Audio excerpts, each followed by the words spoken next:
Legaina. So I want to respond to this situation, the Constitutional Court. But I wrote something so I don't forget. So bear with me, right? The South African legal and cultural framework. The recent Constitutional Court decision that allows men to adopt their wife's surname upon marriage, while the ruling is framed as a progressive and rooted in equality. That rule of law is a grave error of law and is disregard customary law and the constitutional obligation to protect, promote traditions and cultural practices. The constitutional framework protects customary law. In section 211 of the Constitutional Court of South Africa, explicitly states that the courts may apply customary law when the law is applicable, such subject to the constitution and any legal legislation that specifically deals with customary law. Meaning, the provision clearly establishes that customary law is not inferior to common law, but holds equal standing in our legal system. By allowing men to take the same name of their wives, the Constitutional Court inadvertently erodes a long-standing cultural practice central to African identity and heritage, passing down the family name through the male line. That's the only line where family and tradition and history can be recalled through a man line. Surnames in African customs are not merely labeled.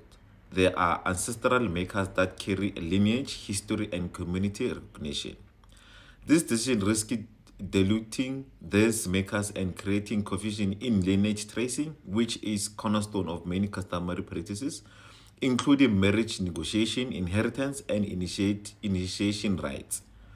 The key question that we need to ask as a South Africans, if the constitution requires respect for cultural practices, why is a court ruling effective rewriting an ancestral cultural institution without concern of the community's its effects? So you decided to do it without consultation. But this is with respect to you guys.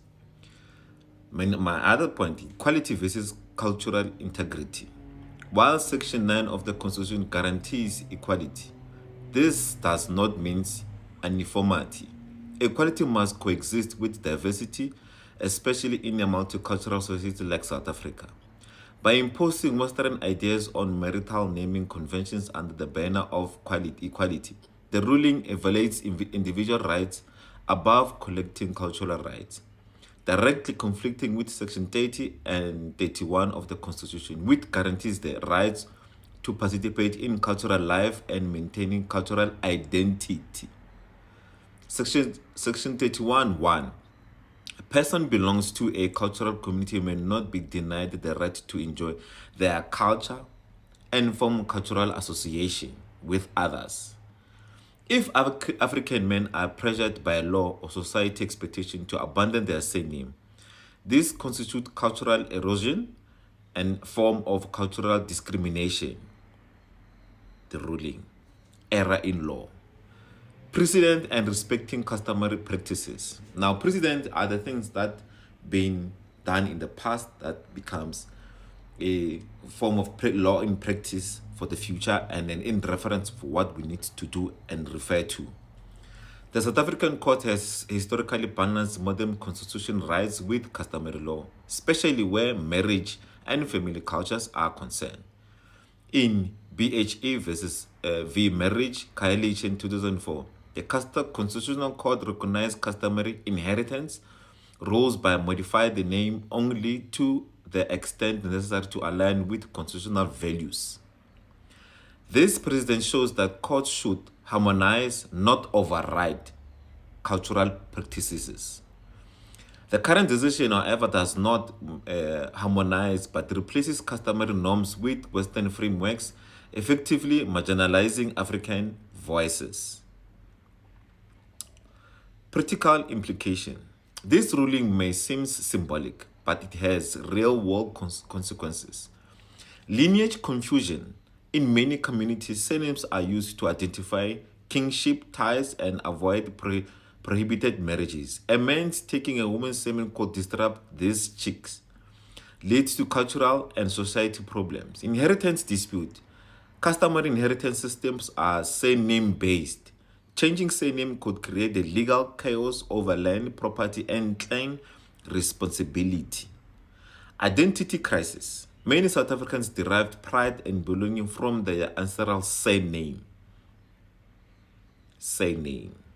This ruling risks annihilating young generations from their heritage. Now, if it's a country we're going to celebrate heritage, we cannot celebrate heritage with a female surname. No. Proposed alternative. This debate is not about denying individual choice, but protecting cultural sovereignty. Men who wish to take their wife's surname should go do outside their customary law framework, clearly declaring that they are not acting under customary marriage principle. The state should recognize this as a personal, secular choice, not a blanket right to undermine centuries-old customs. While the Constitutional Court aimed to advance equality, it has inadvertently weakened the very foundations of African cultural identity that Constitution vows to protect. The ruling prioritized Western ideas of marital equality over the collective heritage of millions of Africans, creating a dangerous precedent where individuals' rights can erase communal traditions. The true constitutionalism requires balancing of acts, one that respects individual freedom without eroding cultural continuity. The House of recognition that surnames in African cultures are not negotiable symbols, but sacred links to our ancestors. To protect our heritage, the decision must be challenged, reinterpreted, or limited in scope to prevent irreversible cultural harm. Constitutional Court of South Africa, please do away with that law.